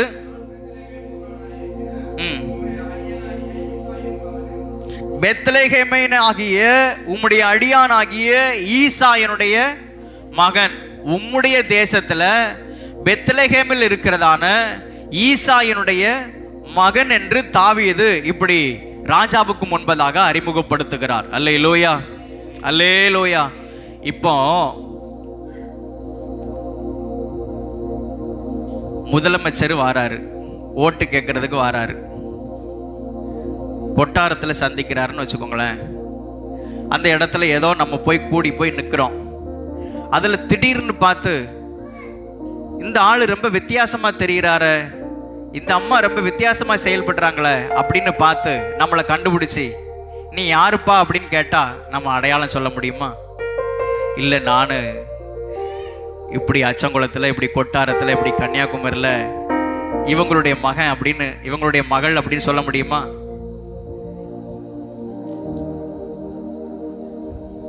அந்த தேசத்துக்கு ராஜா தாவீது ஒரு வாலிபனாக இருக்கிறான். அவன் சொல்றான், அடையாளப்படுத்தி சொல்றான், எங்க அப்பா யார் தெரியுமா? எங்க அப்பா பேர் தான் ஈசாய், ஈசாயினுடைய மகன் தான் நானு அப்படின்னு சொல்லி என்ன செய்யறான் இந்த தாவீது தன்னுடைய குடும்பத்தை அடையாளப்படுத்துகிறான். அப்படின்னா எந்த அளவுக்கு அவங்களுடைய குடும்பம் ஈசாய் என்கிறதான பெயர் அந்த ஊர்ல, அந்த பட்டணத்துல அறிமுகமான ஒரு பெயராக இருந்திருக்கும் என்பதை நீங்க நினைச்சு பார்த்துக்கோங்க. அல்லேலூயா, ஆமென். யாருக்கும் தெரியாத ஒரு குடும்பம் கிடையாது. ஆமென். ஏதோ ஒரு மூலையில வாழ்ற ஒரு குடும்பம் கிடையாது. ஜமீன் பரம்பரை, நல்ல சொத்து உடையவங்க, நல்ல மதிப்பு உடையவங்க, நல்ல மரியாதை உடையவங்க. இவங்க குடும்பம் அந்த பெத்லெகேமில் ஒரு நல்ல செல்வந்தருடைய குடும்பம். அல்லேலூயா, அல்லேலூயா. இன்னும் ஈசாயை குறித்து வேதத்தில் வாசிக்கும் பொழுது 1 சாமுவேல் 17வது அதிகாரம் அதுல 12வது வசனத்தை வாசிங்க. தாவீது என்பவன் யூதாவில் உள்ள பெத்லெகேம் ஊரானாகிய ஈசா என்னும் பேருள்ள, தாவீதை அடையாளப்படுத்தும் பொழுதெல்லாம் அங்க ஈசா என்கிறதான பெயர் வருது பாருங்க. ஏன்னா ஈசா இல்லாம அங்க தாவீதை அங்க அடையாளப்படுத்த முடியாது. ஈசா என்னும் பேர் உள்ள, வாசிங்க, எப்ராத்திய மனுஷருடைய குமாரனாக இருந்தான். ஈசாய்க்கு 8 குமாரர்கள் இருந்தார்கள். இவன் சவுலின் நாட்களிலே மற்ற ஜனங்களுக்குள்ளே வயது சென்ற கிழவனாய் மதிக்கப்பட்டான். அல்லேலூயா. இந்த ஈசாயை குறித்து ஒருவேளை இதுவரைக்கும் கேள்விப்படலைன்னா இப்போ கேள்விப்படுங்க. இந்த ஈசாய் ஒரு பெரிய ஜமீன் பறையை சேர்ந்தவர், நல்ல ஒரு பெரிய செல்வந்தர். இந்த ஈசாய் அந்த ஊர்ல அந்த பட்டணத்துல நல்ல வயது உள்ளதான ஒரு மனிதர், என்ன அந்த ஊர்ல எல்லாராலும் மதிக்கப்படத்தக்கதான ஒரு மனிதர். அல்லேலூயா, அல்லேலூயா. இவர் போனாலே அந்த ஊர்ல எல்லாரும் என்ன செய்வாங்க? எழுந்து நிற்பாங்க. தெரியுமா? போவாஸ் அந்த ஊர்ல போகும் பொழுது பட்டணத்தின் வாசல்ல உட்கார்ந்து இருக்கிறவங்க எல்லாம் ஆட்டோமேட்டிக் என்ன செய்வாங்க? எழுந்து நிற்பார்கள். ஏன்னா ஒரு மரியாதைக்குரிய ஒரு நபர் போறாரு, இந்த ஊர் தலைவர் போறாரு அப்படின்னு என்ன செய்வாங்க? எல்லாரும் எழுந்து நிற்பாங்க. அதே போலதான் இந்த ஈசாயை குறித்து வசனம் சொல்லுகிறது. இவர் அந்த ஊர்ல ரொம்ப மதிக்கப்படக்கூடியதான ஒரு நபர். இன்னொன்னு, இந்த ஈசாய் நல்ல ஒரு வயது சென்றதான ஒரு கணம் பெற்றதான ஒரு நபர். அல்லேலூயா. சரித்திரத்தில் நாம் வாசிக்க முடியும், இந்த ஈசாய் அன்றைக்கு இருந்ததான சனகரிப்பு சங்கத்தில் அவன் தலைவனாக இருந்தான். சனகரிப்பு சங்கம் அப்படின்னா இன்னைக்கு இருக்கிற சுப்ரீம் கோர்ட்டுன்னு சொல்லலாம். இன்னைக்கு இருக்கிறதான சுப்ரீம் கோர்ட்டும் ஒன்று தான், அன்னைக்கு இருந்ததான யூதர்கள் மத்தியில் இருந்ததான சனகரிப்பு சங்கமும் ஒன்று தான். அப்படியானால் சுப்ரீம் கோர்ட்டுக்கே தலைவராக, நீதிபதியாக இந்த ஈசாய் காணப்பட்டான். அல்லேலூயா. நான் எதுவும் சும்மா கதைலாம் விடலை, நான் கதை விடணும்னு அவசியம் இல்லை, வசனத்தில் இருக்கிறத தான் உங்களோட கூட பேசுகிறேன். இந்த ஈசாயை கர்த்தர் எப்படி மாற்றுகிறார் என்பதற்கு தான் நான் இவ்வளோ விளக்கத்தை நான் கொடுத்துட்டு இருக்கிறேன். இந்த ஈசாய் அன்றைக்கு இருந்ததான அந்த சனகரிப் சங்கத்தில், ஏன்னா இவர் ஒரு வார்த்தை சொன்னா அங்க அப்படியே என்ன செய்யும்? நடக்கும். என்ன சத்தம் ஒரு மாதிரி கும்முனே வச்சிருக்கீங்க? காதுல கேட்கலையா? அந்த ஈசாய் ஒரு வார்த்தை சொன்னால் அந்த வார்த்தைக்கு வேல்யூ உண்டு. அப்படிப்பட்டதான மதிக்கத்தக்கதான, அப்படிப்பட்ட கணம் பெற்றதான அந்த பட்டணத்திலே ஒரு பெரிய தலைவனாக செயல்பட்டதான ஒரு நபர் தான் இந்த ஈசாய். அல்லேலூயா, அல்லேலூயா. ஆமே. இனி வாசிக்கும் பொழுது, வேத வசனத்தை வாசிக்கும் பொழுது இந்த கண்ணோட்டத்தோட நீங்க வாசிங்க. இந்த ஈசாய் உன்னுடைய குடும்பம் நல்ல ஒரு அற்புதமான குடும்பம். இந்த குடும்பத்தில் இருக்கிறதான அவர்களுடைய பிள்ளைகளும் இராணுவத்தில் போய் வேலை செய்கிறார்கள். எல்லாருமே திறமையான நபர்கள் என்று வேதத்தில் நாம் வாசிக்க முடியும். 17வது அதிகாரத்தில் தாவீதினுடைய சகோதரர்கள், அவர்களுடைய தாவீதினுடைய அண்ணன்மார்கள் எல்லாரும் நல்ல பொசிஷன்ல இருந்தாங்க. அப்படியானால் இவங்க குடும்பத்தை குறித்து நமக்கு ஒரு ஐடியா கிடைக்கிறது. இந்த குடும்பம் அந்த ஊர்ல நல்ல செல்வந்தர், ஜமீன் பரம்பரை, இவங்களுக்கு ஏராளமான சொத்து உண்டு, எந்த பிரச்சனையுமே கிடையாது, எந்த விதத்திலையும் அவங்க வாழ்க்கையில குறைவு என்பதே இல்லை. அந்த ஊர்ல இவங்களுக்கு மேற்பட்டவங்க யாருமே கிடையாது. இவங்க தான் அந்த ஊர்ல அந்தஸ்து உள்ளதான ஒரு நபர். அல்லேலூயா. இப்படிப்பட்டதான இந்த ஈசாயினுடைய குடும்பத்தில் திடீரென்று ஒரு புயல் வீச ஆரம்பித்தது. திடீரென்று ஒரு பிரச்சனை வர ஆரம்பித்தது. அதாவது பிரச்சனை எந்த ரூபத்தில் என்ன செய்யலாம்? வரலாம். யார் ஒருத்தரும் சொல்ல முடியாது, என்னை யாரும் அசைக்க முடியாது, நான் யாரு தெரியுமா அப்படின்னு யார் ஒருத்தர் என்ன செய்ய முடியாது, சொல்ல முடியாது. ஒரு காலகட்டத்தில் ஓகோன்னு இருந்தவங்கெல்லாம் இன்னொரு காலகட்டத்தில் காணாம போனவங்கெல்லாம் உண்டு. இந்த ஈசாயினுடைய குடும்பம் இவ்வளவு மதிப்பும் மரியாதையும் அந்தஸ்து உள்ளதான இந்த குடும்பத்தில் திடீரென்று ஒரு பிரச்சனை, ஒரு புயல் காற்று இந்த ஈசாயினுடைய குடும்பத்துக்குள் வீச ஆரம்பித்தது. என்ன அப்படின்னா, அங்க இருக்கிறவங்களுக்குள் திடீரென்று ஒரு கேள்வி வந்தது. அந்த ஊர்ல அந்த பட்டணத்தில் இருக்கிறவங்களுக்குள் ஒரு யோசனை வந்தது. இந்த குடும்பம் எப்படி நம்மை ஆளுகை செய்ய முடியும்? எத்தனை வருடங்கள் தான் இவர்களுக்கு நாம் கீழாக இருப்பது என்று ஏதாகிலும் ஒரு குற்றம் கண்டுபிடிக்க வேண்டும் என்கிற முகாந்தரத்தோடு கூட இந்த ஈசாய்க்கு விரோதமாக குற்றத்தை தேடினார்கள். குற்றமே இல்லாத, எந்த விதத்திலையும் குற்றம் கண்டுபிடிக்க முடியாது இருந்ததான இந்த ஈசாயினுடைய குடும்பத்துக்குள் ஒரு கேள்வியை எழுப்பி எல்லாரும் ஒரு கேள்வி எழுப்புனாங்க. என்ன கேள்வி எழுப்புனாங்கன்னா, நீ ஒரு யூதன் தானா? எங்களுக்கு சந்தேகமா இருக்குது. நாங்க எல்லாருமே யூதர்கள். அன்னைக்கும் ஜாதி வெறி பிடிச்சு போய் இருந்தாங்க. இன்னைக்கு நம்ம பட்டணத்துல, நம்ம ஊர்ல ஜாதி வெறி பிடிச்சு போய் இருக்கிறவங்க இருக்காங்க தானே? இருக்காங்களா இல்லையா? இந்த சர்ச்சுக்குள்ள யாரும் ஜாதி வெறி பிடிச்சவங்களா இருக்கக்கூடாது. அல்லேலூயா. கிறிஸ்துவுக்குள்ள எல்லாரும் ஒன்றானவர்கள். ஆமேன் சொல்லுவோமாக. ஆமேன். ஹல்லேலூயா. அன்றைக்கு இருந்தவங்க அத்தனை பேரும், இது ஒருவேளை வேதத்தில் இங்கே குறிப்பிடப்படவில்லை என்றாலும் சில இடங்களிலே யாசேரின் புஸ்தகத்தில் இதை குறித்து சொல்லப்பட்டிருக்கிறது.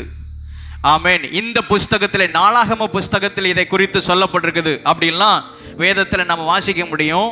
அந்த சரித்திர குறிப்புகள் நிறைந்ததான அந்த புஸ்தகத்தில் சொல்லப்பட்டிருக்கிறது. இந்த ஈசாயனுடைய வாழ்க்கையில அவர்கள் கேள்வி எழுப்பி, நீ ஒரு யூதன் தானா? நீ உண்மையிலே ஒரு யூதனாக இருந்தால் நீ இந்த தேசத்திலே தொடர்ந்து இந்த சனகரிப்பு சங்கத்திலே நீ இந்த பதவியில் இருக்கலாம். இப்போ பதவியிலிருந்து விலக வேண்டும் என்று எல்லாரும் அங்க ஒரு கேள்வி எழுப்புனாங்க. ஏன் தெரியுமா? உன்னுடைய தாத்தாவா இருக்கிறதான போவாஸ், அந்த போவாசனுடைய மனைவி யாரு? போவாசனுடைய மனைவி யாரு? ரூத்து. இந்த ரூத்து எங்க இருந்து வந்தவங்க? மோவாப் தேசத்திலிருந்து வந்தவங்க. ஒரு புறஜாதிய தேசம், அருவருப்புகள் நிறைந்ததான, யூதர்கள் அருவருக்கக்கூடியதான அருவருப்புகள் நிறைந்த, விக்கிரக வணக்கம் நிறைந்ததான அப்படிப்பட்டதான இடத்திலிருந்து வந்ததான ரூத்தை இந்த போவாஸ் கல்யாணம் பண்ணியிருக்கிறார். அல்லேலூயா. போவாஸ் கல்யாணம் பண்ணது தப்பா சரியா? தப்பா சரியா? மக்களுடைய பார்வையில தவறு. ஆனால் தேவனுடைய பார்வையில கர்த்தரே இந்த ரூத்தை கொண்டு வந்து போவாஸுக்கு மனமுடித்து கொடுக்கிறார். அல்லேலூயா. அல்லேலூயா. ஆமென். அப்படி நீங்கள் நானும் ஜட்ஜி பண்ணோம், போவாஸ் கல்யாணம் பண்ணது தப்பு அப்படின்னு நம்ம ஜட்ஜி பண்ணோம்னா உங்களையும் என்னையும் ஏசப்பா கல்யாணம் பண்ணவே முடியாது. அல்லேலூயா. அருவருக்கத்தக்க, ஆமென், உலகத்தினால புறக்கணிக்கப்பட்ட, வெறுக்கப்பட்ட, கைவிடப்பட்டிருந்ததான, ஆமென், உங்களையும் என்னையும் தான் அவர் தேடி ரட்சித்து இந்த திருச்சபையில் இணைத்து நம்மை ஒரு நாள் வரும் பொழுது மனவாட்டியாக ஏற்றுக்கொள்ளும்படியாக அவர் ஆயத்தமாக இருக்கிறார். அல்லேலூயா. அல்லேலூயா. இந்த ரூத்தை அந்த மோவாப் தேசத்திலிருந்து அழைத்து கொண்டு வந்து போவாஸ் கல்யாணம் பண்ணி திருமணம் முடித்து, ஒருவேளை அன்னைக்கு இருந்தவங்களுக்குள்ள எல்லாருக்குள்ளேயும் ஒரு கேள்வி இருந்திருக்கலாம். அன்னைக்கு கேள்வி எழுப்பாதவங்கெல்லாம் ஈசாயனுடைய நாட்கள்ல கேள்வி எழுப்புறாங்க. ஏன்னா அன்னைக்கு பேச முடியாது, போவாஸுக்கு விரோதமாக எதிராக பேச முடியாது. அன்னைக்கு கேள்வி எழுப்பாதவங்க இப்போ ஈசாயனுடைய நாட்கள்ல போவாஸுக்கு அப்புறம் ஓபேத்து, ஓபேத்துக்கு அப்புறம் ஈசாயனுடைய நாட்கள்ல கேள்வி எழுப்புறாங்க. எத்தனாவது தலைமுறை? மூன்றாவது தலைமுறையில ஒரு கேள்வி எழுப்புறாங்க. நீர் உண்மையுள்ள ஒரு யூதன் கிடையாது, ஏற்கனவே உன்னுடைய தாத்தா புறஜாதிய பெண்ணை கல்யாணம் பண்ணி வந்திருக்கிறாரு, அதனால நீ கலப்பு திருமணம் பண்ணினதான குடும்பத்துல உள்ள ஒரு ஆள், அதனால நீ எங்க இந்த இடத்துல சனகரிப்பு சங்கத்துல தலைவனாக இருக்க முடியாது, அந்த பதவியிலிருந்து விலக வேண்டும் என்று அங்கே ஒரு சட்டம் பிறப்பிக்கப்பட்டது. மொத்த ஜனங்களும் கொந்தளித்து எழும்புகிறார்கள். இதெல்லாம் சரித்திரத்தில் இருந்ததான உண்மை. ஏன் இந்த ஈசாயனுடைய குடும்பத்தை கர்த்தர் தெரிந்து கொண்டார் என்பதற்காகத்தான் இந்த காரியத்தெல்லாம் நான் உங்களுக்கு சொல்லி கொண்டிருக்கிறேன். ஈசாயனுடைய அடிமரம் செத்து போய்விட்டது. ஈசாயனுடைய எதிர்காலம் கேள்விக்குறியாகிவிட்டது. ஈசாய்க்கே ஒரு கேள்விக்குறியானால் ஈசாய்க்கு பின்பதாக வரக்கூடியதான தலைமுறைக்கு ஒரு பெரிய கேள்விக்குறி. யார் ஒருத்தரும் அந்த குடும்பத்தில் மேலே எழும்பி வர முடியாது. அந்த மரம் வெட்டப்பட்டு விட்டது. அதனுடைய அடிக்கட்டை முதற்கொண்டு வெட்டப்பட்டு விட்டது. இனி ஒருபோதும் உன்னுடைய குடும்பத்திலிருந்து யார் ஒருத்தர் என்ன செய்யக்கூடாது, இந்த பதவிக்கு வரக்கூடாது, யார் ஒருத்தர் இந்த பொசிஷன்ல இருக்கக்கூடாது என்று சொல்லி அங்க இருக்கிறவங்க எல்லாம் கூச்சல் இடுகிறார்கள். ஈசாய் அவன் மிகவும் நொந்து போகிறான். அவன் எவ்வளவோ சொல்லி பார்க்கிறான், கேள்வி அவன் அங்க எடுபடவில்லை. ஒன்றுமே செய்யாத குற்றத்திற்காக, செய்யாத தவறுக்காக இந்த ஈசாய் என்ன செஞ்சிருப்பாரு? ஒண்ணுமே செய்யல. ஆமென். எந்த தவறும் இல்லாமல், எந்த குற்றமும் இல்லாமல் எப்படி இந்த தண்டனையை ஏற்றுக்கொள்வது? ஈசாய்க்கு ஒண்ணுமே புரியவில்லை. திடீரென்று ஈசாயினுடைய குடும்பத்தில் ஒரு புயல் வீச ஆரம்பித்தது. எல்லாம் சம்பித்து போய்விட்டது.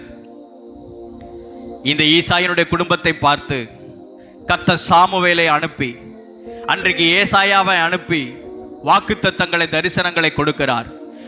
முதலாவது ஏசாயா தீர்க்கதரிசி எழுப்பி ஈசாய்க்கு எதிராக ஒரு வார்த்தை வருகிறது. ஈசாய்க்கு ஒரு வார்த்தை கர்த்தருடைய வாயிலிருந்து புறப்பட்டு வருகிறது. இந்த ஈசாயின் அடிமரத்திலிருந்து ஒரு துளிர் தோன்றும், அவன் வேர்களிலிருந்து ஒரு கிளை எழும்பி அது செழிக்கும் என்று ஏசாயா 11வது அதிகாரம் 1வது வசனத்தில் நான் வாசிக்க முடியும். அல்லேலூயா, அல்லேலூயா. ஆமென். இந்த வார்த்தையை கேட்டுக்கொண்டிருக்கிறதான தேவனுடைய ஜனமே, ஒருவேளை இந்த ஈசாயனுடைய குடும்பத்திலே வந்ததான ஒரு புயலை போல நம்முடைய வாழ்க்கையில நம்முடைய குடும்பத்திலையும் சில நேரங்கள்ல ஆமென் சில சூறாவளியான ஒரு காற்று, ஒரு புயல். ஏன் இது நடந்தது? எப்படி இது நடந்தது?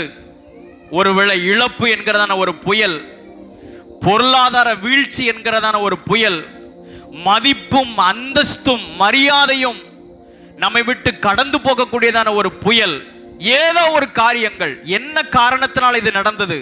என்ன காரணத்தினால் இது சம்பவித்தது? என்ன காரணத்தினால் இது நேர்ந்தது? ஒருவேளை நம்முடைய புத்திக்கு, நம்முடைய எண்ணங்களுக்கு அது ஒருவேளை புரியாத ஒரு காரியமாக இருக்கலாம். ஆமென். நம்முடைய எண்ணங்களுக்கு எட்டாத ஒரு காரியமாக இருக்கலாம். ஒருவேளை இந்த காலை நேரத்தில் எந்த குற்றமும் இல்லாமல், எந்த தவறும் இல்லாமல், ஆமென், ஹல்லேலூயா, இந்த ஈசாயனுடைய குடும்பத்தை போல அடிமரம் வெட்டப்பட்ட ஒரு சூழ்நிலையாக இருந்தாலும், ஆமென், வேர் முதற்கொண்டு எல்லாம், ஆமென், அடிக்கடை செத்து போன நிலைமையில் இருந்தாலும், இனி அடுத்து நான் எழும்புவதற்கு நான் என்ன செய்வது? இனி அடுத்து என்னுடைய குடும்பத்தை கரை சேர்ப்பதற்கு நான் என்ன செய்வது? இதுவரைக்கும் ஒரு மதிப்பு மரியாதையோடு நான் வாழ்ந்து வந்துவிட்டு, இனி என்னுடைய வாழ்க்கையில் அடுத்த கட்டம், என்னுடைய சந்ததியை குறித்து, என்னுடைய குடும்பத்தை குறித்து, என்னுடைய தலைமுறைகளை குறித்ததான காரியங்கள் என்ன என்கிறதான ஒரு கேள்வியோடு கூட இந்த காலை நேரத்தில் கர்த்தருடைய சமூகத்தில் இருப்போமே ஆனால், அப்படிப்பட்டதான உங்களுக்கு தான் கர்த்தருடைய வார்த்தை வருகிறது. ஈசாயை பார்த்து சொன்ன அதே வார்த்தை, ஆமென், சபையே, சபையே, ஆமென், ஹல்லேலூயா. அடிமரம் செத்து போயிருந்தாலும், அடிமரம் வெட்டப்பட்டிருந்தாலும், ஆமென், ஈசாயின் அடிமரத்திலிருந்து ஒரு துளிரை தோன்ற பண்ணினவர், ஈசாயினுடைய அடிக்கட்டையிலிருந்து ஆமென் ஒரு ஆமென் கிளையை எழும்ப செய்து அதை செழிக்க செய்தவர். இந்த காலை நேரத்தில் இந்த ஆராதனை வேளையில் ஆமென் உங்கள் மேல், உங்க குடும்பத்தின் மேல, உங்க சந்ததியின் மேல, உங்க தலையின் மேல, தலைமுறையின் மேல இந்த ஆசீர்வாதத்தை கட்டளையிடுகிறேன். ஆமென், ஹல்லேலூயா. ஒரு துளிரை கர்த்தர் எழும்ப பண்ணுவாராக.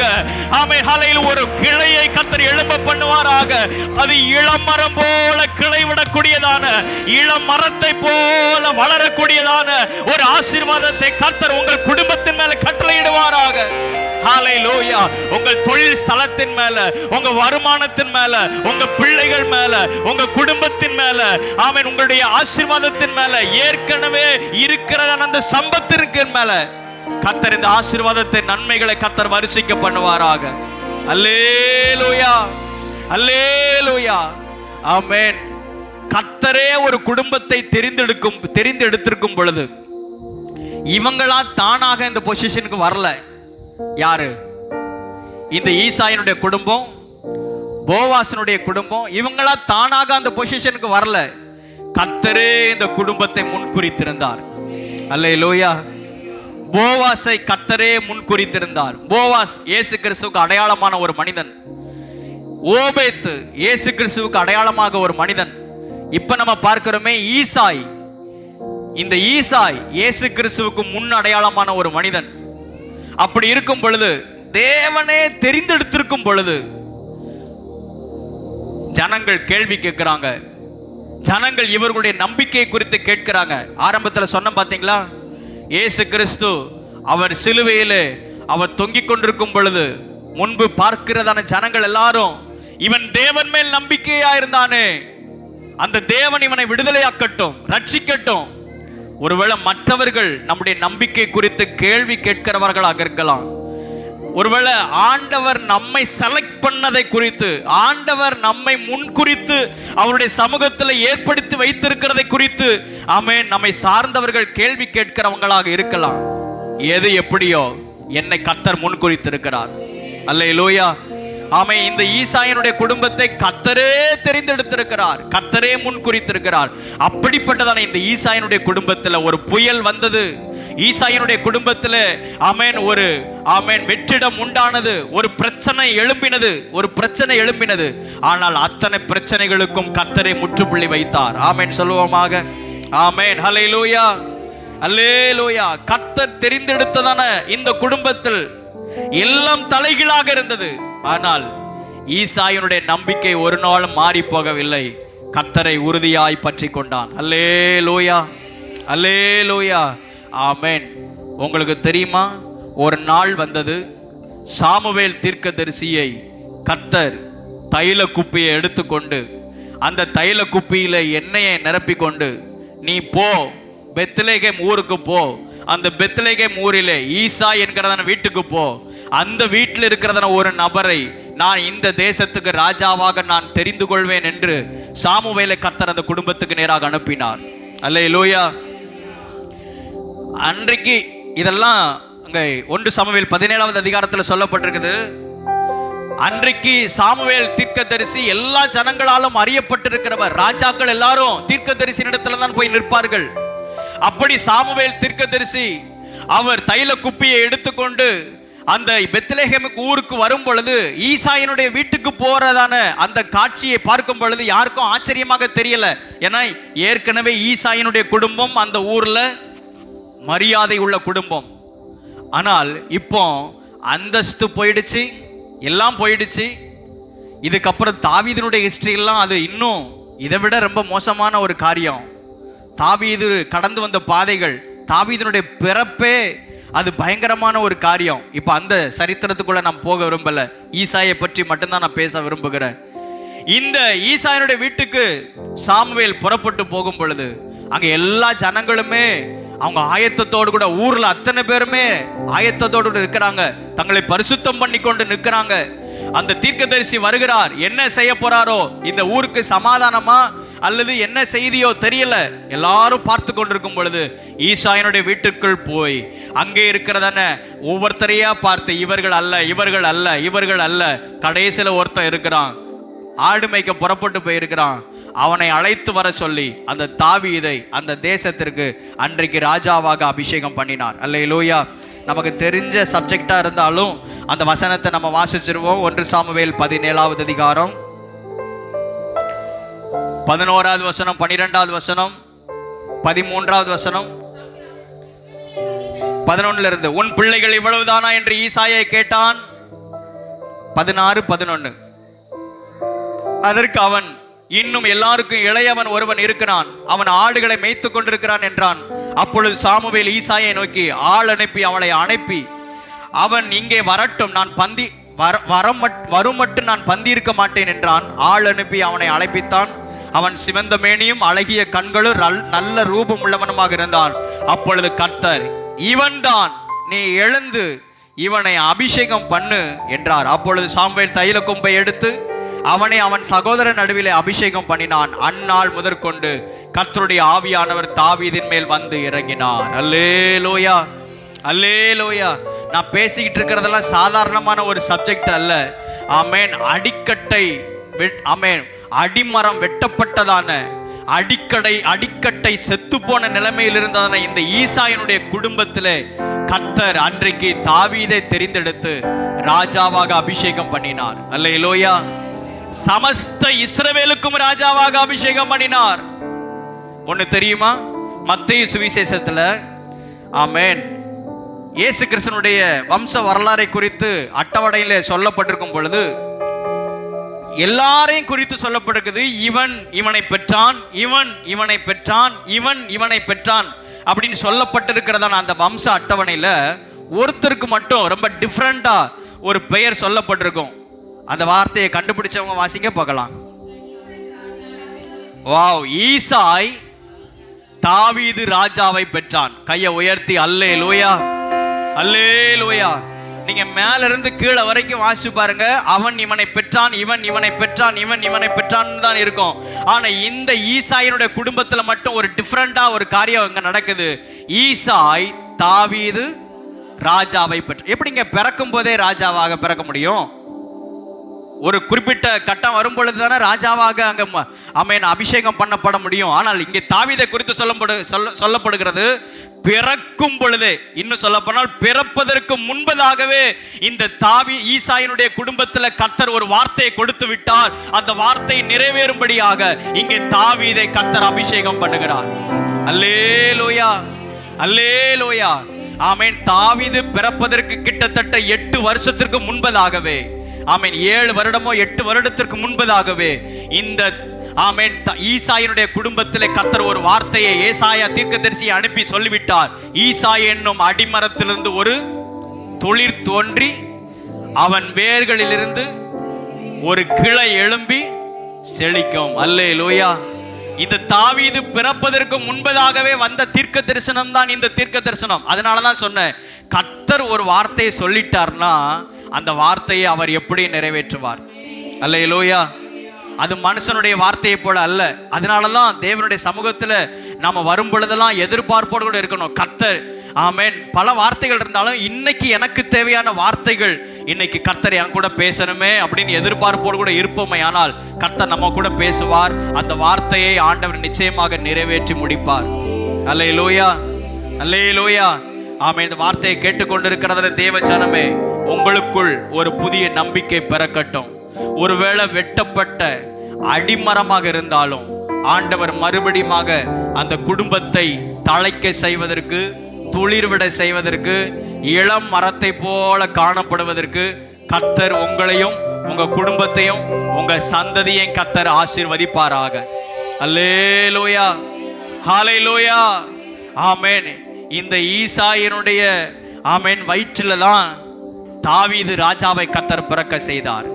இந்த தாவீது ராஜாவுடைய சந்ததியில தான் ஆமென் முழு உலகத்தை ரட்சித்ததான ஆமென் ரட்சகராகிய இயேசு கிறிஸ்து வெளிப்பட்டார். அல்லேலூயா, அல்லேலூயா.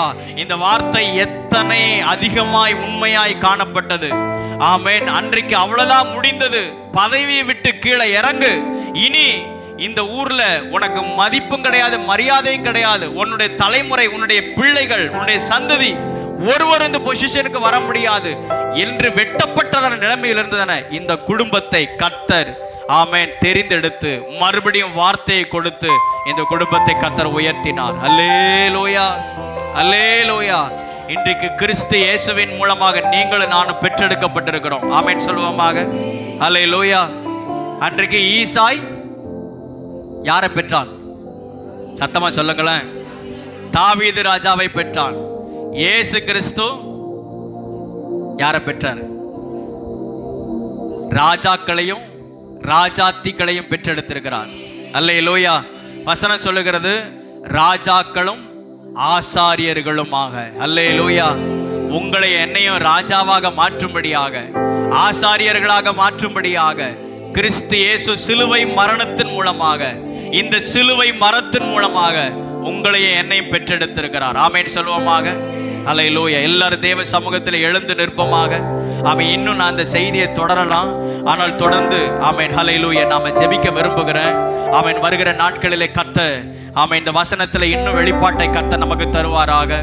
எல்லாரும் கர்த்தருடைய சமூகத்தில் எழுந்து நின்று கண்களை மூடி ஓ ஹல்லேலூயா, ஹல்லேலூயா, ஹல்லேலூயா. அன்றைக்கு ஆமென் ஈசாயின் மூலமாக தாவீது ராஜா பெற்றெடுத்திருப்பது உண்மையானால், இன்றைக்கு ஆமென் இயேசு கிறிஸ்துவின் மூலமாக கல்வாரி சிலுவையில் உங்களையும் என்னையும் ராஜாக்களாக, ஆசாரியர்களாக அவர் பெற்றெடுத்திருக்கிறார். இன்றைக்கு நாம கிறிஸ்துவுக்குள்ளாக ஆமென் முன்குறிக்கப்பட்டதான ஒரு பாத்திரமாக இருக்கிறோம். ஆமென் ஹல்லேலூயா. ஆண்டவர் பரலோகம் நம்மை நினைத்திருக்கிறது. பரலோகம் நம்மை நினைத்திருக்கிறபடினாலே தான் மறுபடியும் இந்த வார்த்தையை நமக்கு நேராக அந்த பரலோகம் கட்டளையிடுகிறது, பரலோகம் அனுப்புகிறது. ஈசா என்னும் அடிமரமே, சபை என்னும் அடிமரமே, நீ வெட்டப்பட்டிருந்தாலும் வெட்டப்பட்டதான ஹல்லேலூயா அடிமரத்திலிருந்து ஒரு கிளை எழும்பும், ஒரு துளிர் உண்டாகும். ஆமென். வெட்டப்பட்ட அடிமரத்திலிருந்து ஒரு கிளை எழும்பி அது செழிக்கும். ஹல்லேலூயா, ஹல்லேலூயா. நன்றி ஆண்டவரே. கரங்களை தட்டி ஆண்டவருக்கு மகிமை செலுத்துவோமாக. ஓ ஹல்லேலூயா. கடந்த நாட்களிலே உங்க குடும்பத்தில் ஏற்பட்டதான சில புயல்களாக இருக்கலாம், சில இழப்புகளாக இருக்கலாம், சில தடுமாற்றங்களாக இருக்கலாம், சில தோல்விகளாக இருக்கலாம். கர்த்தர் அறிந்திருக்கிறார், கர்த்தர் அறிந்திருக்கிறார். ஆனால் தேவ ஜனமே, நீ கர்த்தர் மேல வச்சிருக்கிற நம்பிக்கையை மட்டும் விட்டாத. நீ கர்த்தர் மேல வச்சிருக்கிற நம்பிக்கையை மட்டும் தளர விட்டாத. இந்த புதிய மாதத்துல, இந்த மாதத்துல கர்த்தர் உன்னுடைய நம்பிக்கையை கர்த்தர் ஆமென் ஹல்லேலூயா விருத்தியாக்குவாராக. உன்னுடைய நம்பிக்கையை கர்த்தர் பெருக பண்ணுவாராக. உன்னுடைய விசுவாசத்தை கர்த்தர் இன்னும் அதிகமாய் பெருக பண்ணுவாராக. ஓ ஹல்லேலூயா. ஏதோ கொஞ்சம் ஆமென் ஹல்லேலூயா ஒரு யோசனை இருந்துச்சு, ஏதோ ஒரு மூளையில ஆண்டவரை நம்பி இருந்தேன், அப்படி அல்ல.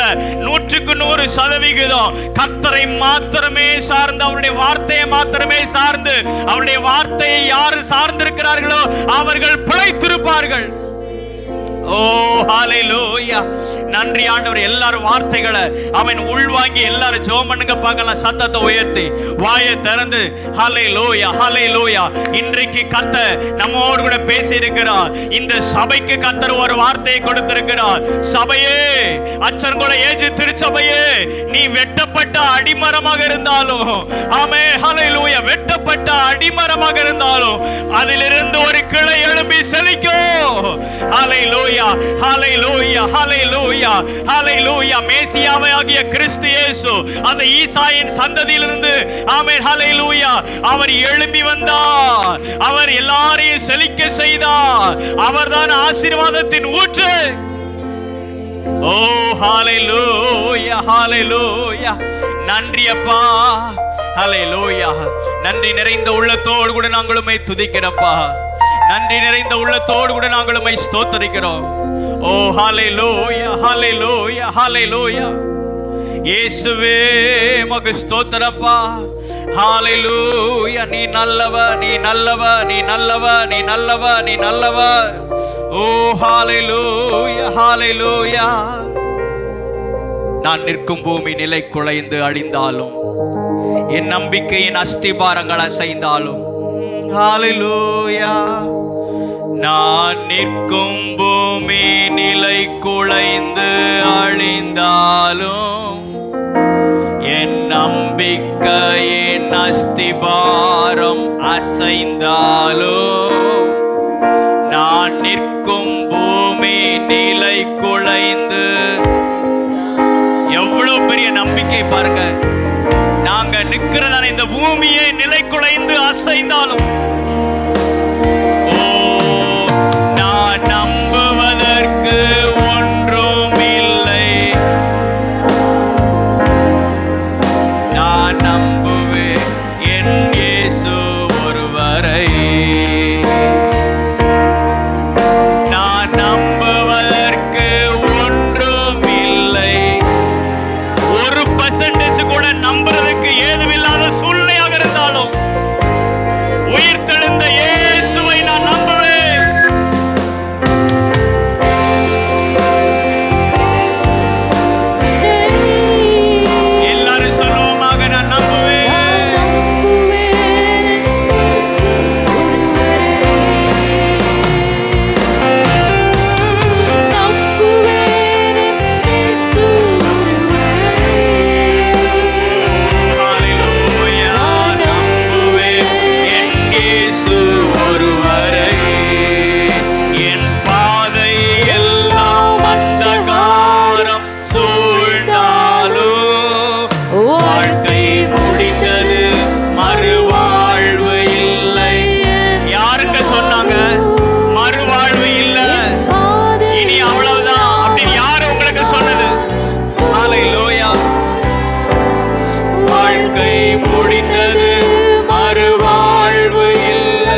கொந்தளிக்கிறதான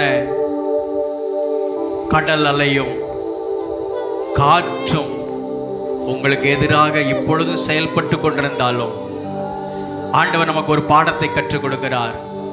கொந்தளிக்கிறதான காற்றும் கடல் அலையும் பார்த்து ஆண்டவர் ஒரு வார்த்தை சொன்னார், இறையாதே, அமைதலாயிரு. அவர் சொன்ன உடனே அது எல்லாம் அமைதலாயிற்று. ஹல்லேலூயா. ஏற்கனவே நீங்க கடந்து வந்த பாதைகளாக இருக்கலாம், கவலைப்படாதீங்க. கர்த்தர் உங்க வாழ்க்கையில உங்க குடும்பத்துல ஒரு துளிரை ஹல்லேலூயா தழைக்கும்படியாக செய்வார்.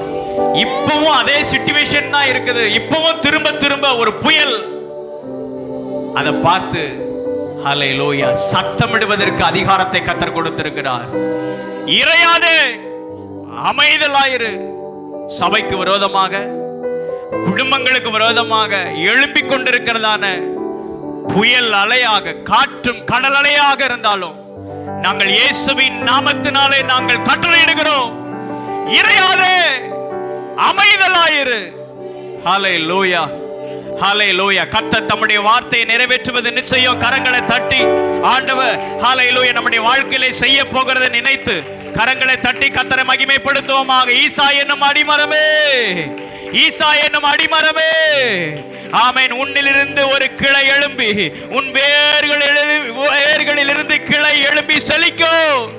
ஆமென், ஹல்லேலூயா. இந்த வார்த்தையை நம்முடைய வாழ்க்கையில, குடும்பங்களிலே நிச்சயமாகவே அவர் நிறைவேற்ற போகிறார். அதற்கு அடையாளமாக கர்த்தர் இந்த நாட்களிலே, இந்த மாதத்திலே, இந்த நாளிலே இந்த வார்த்தையின் மூலமாக நம்மை தைரியப்படுத்தி இருக்கிறார். பயப்படாதீங்க, விசுவாசம் உள்ளவர்களா இருக்க. ஆமென், ஹல்லேலூயா. கர்த்தர் இந்த விசுவாசத்தை கனம் பண்ணி வருகிற நாட்களில் தேவன் தம்முடைய மகிமையை காண கர்த்தர் உதவி செய்வாராக.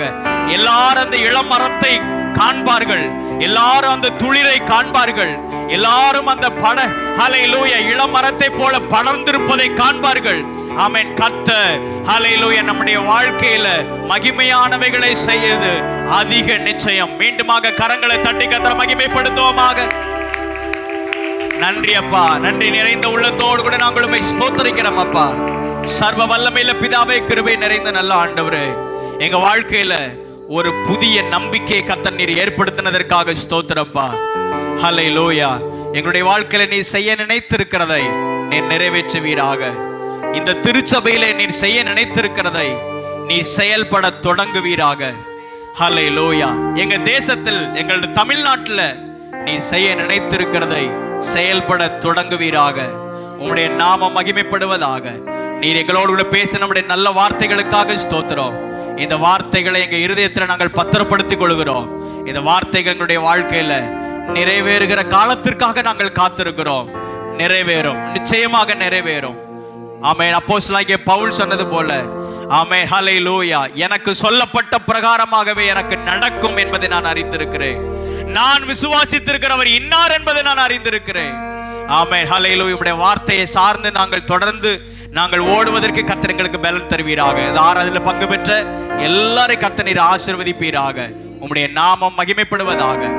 கிருபை சொல்லுகிறோம். சகல துதியும் கனமும் மகிமையும் உமக்கு ஒருவருக்கே நாங்கள் ஏறெடுக்கிறோம். மீட்பர் இயேசு கிறிஸ்துவின் நாமத்தில் வேண்டிக் கொள்கிறோம், ஜீவனுள்ள நல்ல பிதாவே.